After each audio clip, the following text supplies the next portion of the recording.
I still remember the way she looked at me that morning. I had barely stepped into her garage when she turned, smirked, and said, "Ready, handsome?" My heart nearly jumped out of my chest. She was my neighbor, 38, confident, the kind of woman who carried herself like she'd already seen life chew people up and spit them out. And here I was, 22, suddenly feeling like I'd walked into a game I didn't know the rules to. I had only signed up for training with her because I wanted to get in shape. At least that's what I told myself. The truth was, I'd noticed her long before this day. Everyone in the neighborhood had. She wasn't the kind of woman you just passed by. She had presence. Whether it was the way she waved to the mailman or the calm power in her stride when she carried groceries, people turned their heads. And me, I was the kid across the street still figuring out who I was. My name's Noah Bennett. I just turned 22.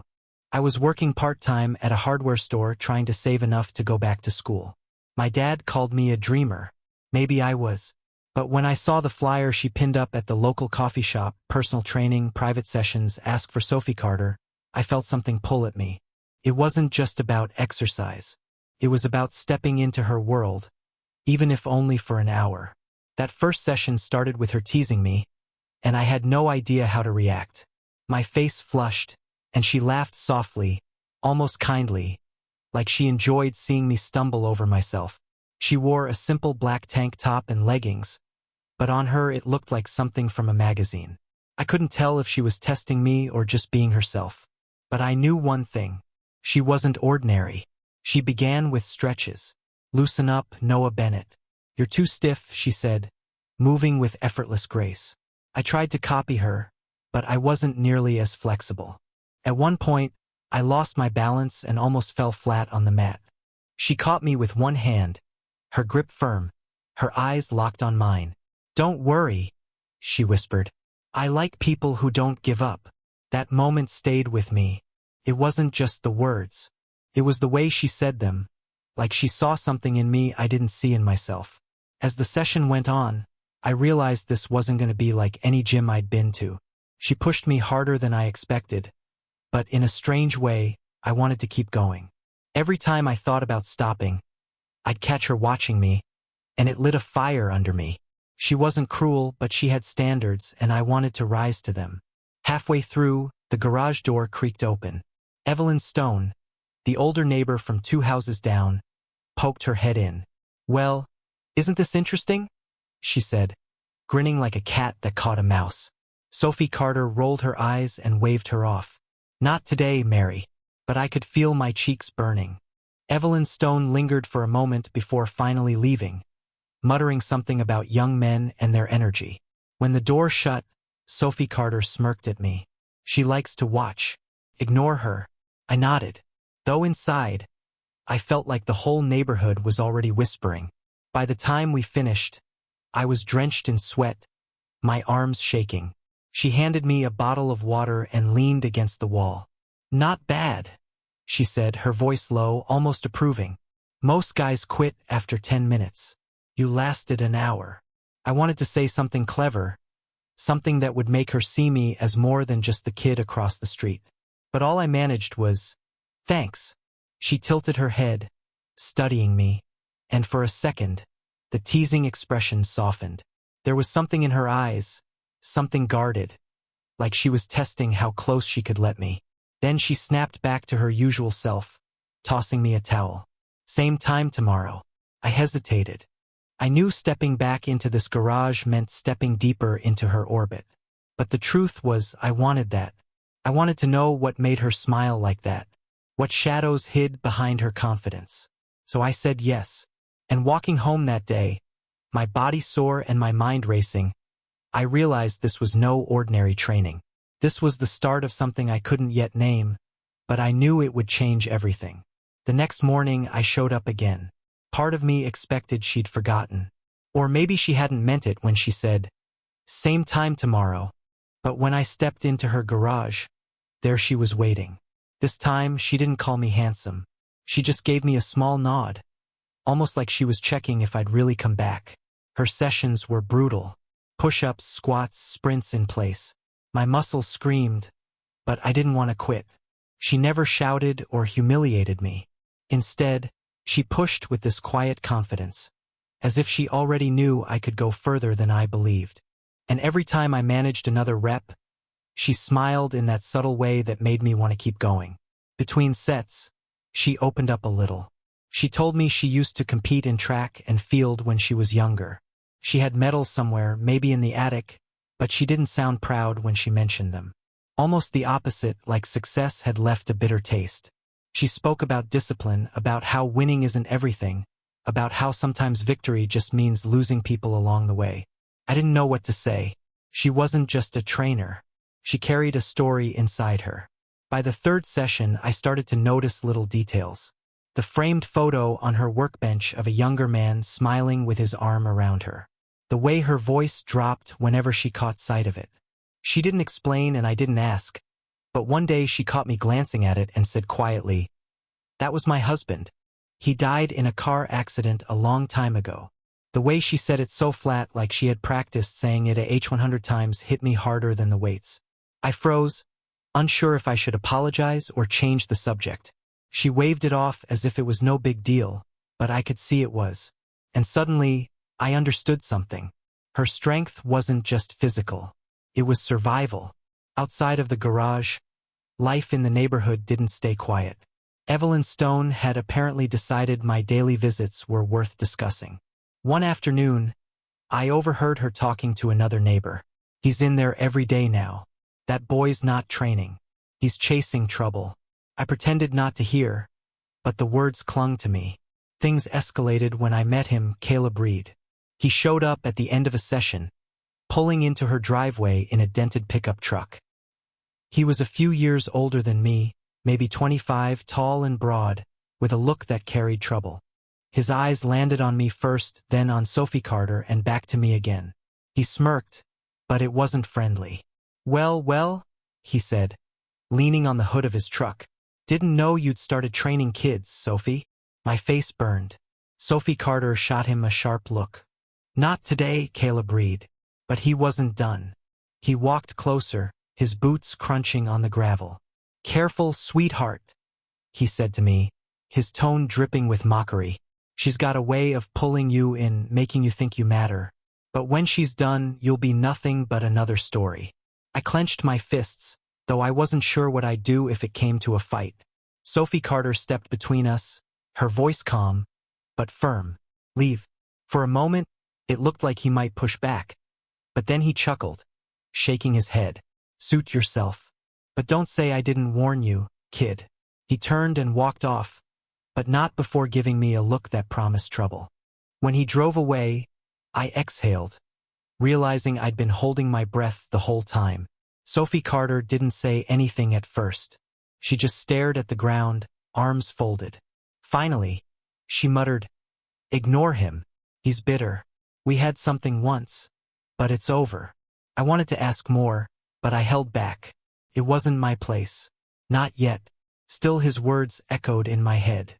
What did he mean by another story? That night lying in bed, I thought about everything. About the way her voice softened when she talked about her husband. About the way her smile disappeared when Caleb Reed appeared. About the way my own chest tightened whenever she looked at me for just a second too long. I told myself this was just training, just workouts in a garage. But deep down, I knew it wasn't. Something was pulling me closer to her. And if Caleb Reed was right, maybe I was already in deeper than I realized. And yet the next morning, I was back at her door. I kept showing up even after Caleb Reed's warning. Maybe it was pride. Maybe something more.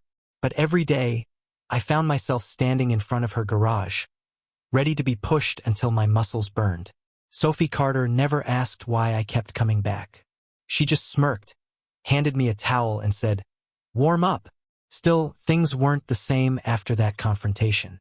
I caught her glancing at the driveway sometimes, as if expecting his truck to roll up again. And when I pushed myself too hard, she'd snap, "Don't be reckless," then immediately soften, almost as if she regretted how sharp she sounded. It was clear Caleb Reed wasn't just a random ex. He was a shadow that still clung to her. It didn't take long before he reappeared. One evening after a brutal session, I stepped outside into the fading light, and there he was leaning against his truck parked across the street. His arms were crossed and his smile was all teeth. "You've got guts, kid," he called out. "I'll give you that, but don't fool yourself. You're a distraction to her. That's all." I tried to ignore him, but he wasn't done. He stepped closer, his voice dropping low enough that only I could hear. "She likes projects, broken things she can fix. Don't think you're different. When she's bored, she'll toss you aside." My stomach twisted, but I didn't answer. Sophie Carter stepped out behind me, catching sight of him. "Enough, Caleb Reed," she snapped. "Go home." He laughed, but there was no humor in it. "Careful, Sophie. You're playing with fire." Then he slid into his truck and drove off, leaving the air heavy with tension. That night, I almost didn't come back. His words rattled me. Was I just some distraction? Just another project to keep her mind busy? But the next morning, I found myself at her door again because the truth was I couldn't stay away. During one session, she asked me to help move some boxes in the corner of the garage. Inside were old photos, medals, and dusty trophies. She pulled out a framed picture of her holding a ribbon, sweat dripping down her face, her husband's arm around her shoulders. She stared at it longer than she meant to, then set it aside. "Everyone thought I had it all back then," she said quietly. "The wins, the marriage, the future. But life doesn't care about your plans. Takes what it wants." I didn't know what to say. The silence stretched between us until she finally looked at me. "Sorry, you didn't come here to hear me talk about the past. But I wanted to hear it. I wanted to know everything that made her who she was. Instead, all I managed was, 'You're stronger than anyone I know.'" She gave me a small smile, one that didn't quite reach her eyes, and for a moment, it felt like a wall had cracked. Later that week, the power went out in the neighborhood. I just finished my shift at the hardware store when I saw her sitting on her porch, a candle flickering beside her. She waved me over, and before I knew it, I was sitting next to her, the night air cool against my skin. We talked more freely than we ever had in the garage about my parents, my uncertain plans, how I sometimes felt like I was just drifting through life. She listened closely, her chin resting on her hand, her eyes sharp but kind. "You're young," she said softly, "but don't mistake that for weakness. Sometimes youth is exactly what someone like me needs." Her words lingered in the air. Then the silence stretched thick and charged.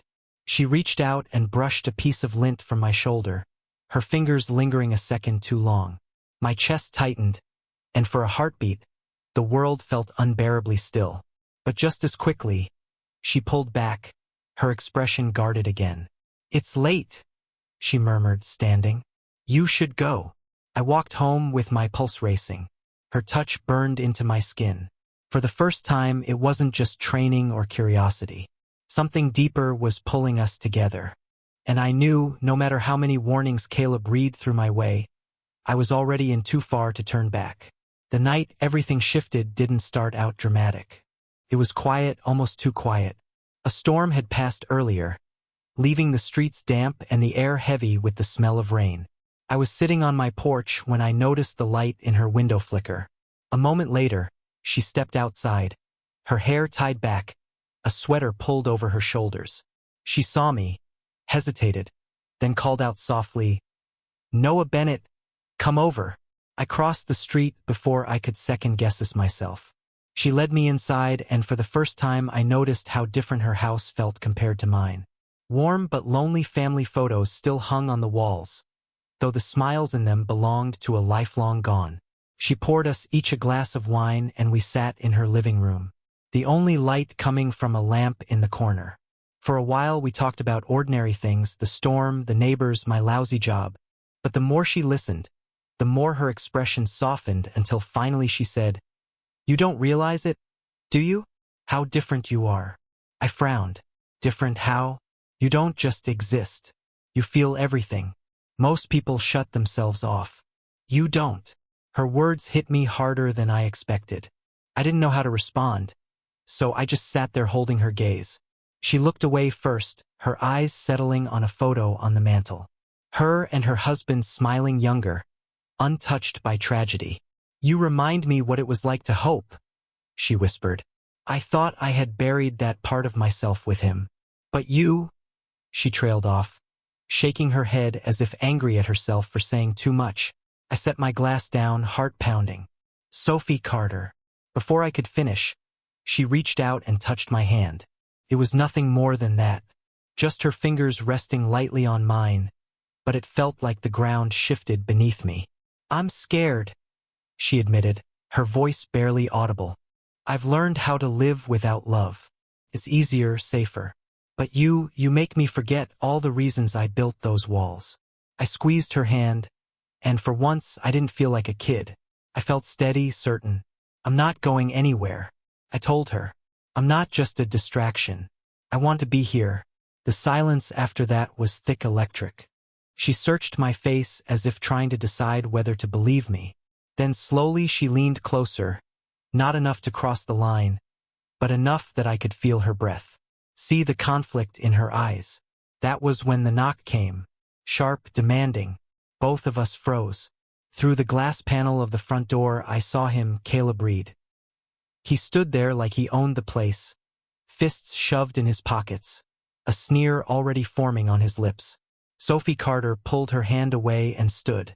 Stay here, she said quickly, but my legs refused to listen. I followed her to the door. She opened it just enough to block most of his view. What do you want, Caleb Reed? He leaned against the frame, eyes flicking past her to me. Funny, I was going to ask you the same thing. What's the kid doing here? Her jaw tightened. He's my neighbor. That's all you need to know. Caleb Reed laughed low and bitter. Neighbor, right? Keep telling yourself that.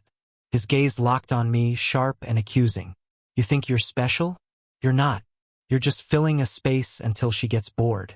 I wanted to shout back to tell him he was wrong, but Sophie Carter stepped forward, blocking me completely. Her voice was steady, colder than I'd ever heard it. Leave, Caleb Reed. Don't come back. For a long second, no one moved. Then he smirked, pushed himself off the frame, and walked away into the night, his footsteps echoing against the wet pavement. When the door clicked shut, Sophie Carter stood there with her back to me, her shoulders tense.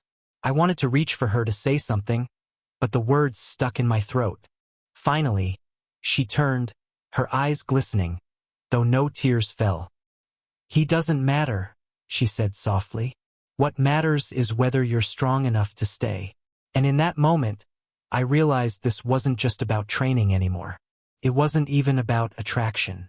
It was about whether I was willing to step into her world, shadows and all, and not run when it got hard. The days after Caleb Reed's visit felt heavier. Whispers spread through the neighborhood like wildfire. Evelyn Stone, of course, fueled most of it. He's over there again. I overheard her telling someone at the corner store, it's not normal. A boy his age and a woman like her. Mark my words, it'll end badly. Everywhere I went, it felt like eyes followed me, waiting for me to prove them right. First, I tried to ignore it. But one evening, as I was walking home from work, Caleb Reed pulled up beside me in his truck. He rolled down the window, his smirk sharp as ever. How long do you think this will last, kid? You think you're man enough to carry her past? You're a distraction. That's all you'll ever be. I clenched my fists, every word cutting deep. At least I don't treat her like property. I shot back. His smile faded for the first time, replaced with something darker. Careful, he warned, voice low. You're playing a game you don't understand. Then he sped off, leaving me alone in the dust. That night, Sophie Carter invited me over. She seemed more restless than usual, pacing the living room, the shadows of candlelight flickering across her face. Finally, she stopped and looked at me, her voice trembling though her words were sharp. Do you know what you're doing, Noah Bennett? Do you understand what it means to be with me? People will talk. They'll laugh. And Caleb Reed, he won't stop. This isn't just about us. It's about whether you're ready for everything that comes with me. I swallowed hard, my throat dry. I don't care what they say. Her eyes narrowed. Don't lie to me. You care. You're 22. You still have your whole life ahead of you. Do you really want to tie yourself to someone whose best years are already behind her? I stepped closer, my chest tight. Don't say that. You're not behind me. You're the only thing that makes sense right now. For a long moment, she just stared at me, searching my face for cracks, for hesitation. Then she whispered almost to herself, "You sound like him." I froze. "Like who?" "My husband," she said, her voice breaking on the word. "The way he used to promise me the world like nothing could break us. And then one day he was gone. Just like that. Do you see why I can't let myself believe again? Because losing you would destroy me. And I barely survived the first time." The room fell silent except for the sound of rain beginning against the windows. I wanted to tell her I wasn't him, that I wouldn't disappear, but the weight of her pain pressed down on us both. Finally, she stepped closer, her face inches from mine. Her hand brushed my cheek, trembling slightly. "Tell me the truth, Noah Bennett. Are you really ready, handsome? Because I can't let you in if you're not." The world seemed to hold its breath. I opened my mouth to answer, but before I could, headlights swept across the living room window. Caleb Reed's truck slowing as it passed. Sophie Carter froze, her hands still on my face, fear flickering in her eyes.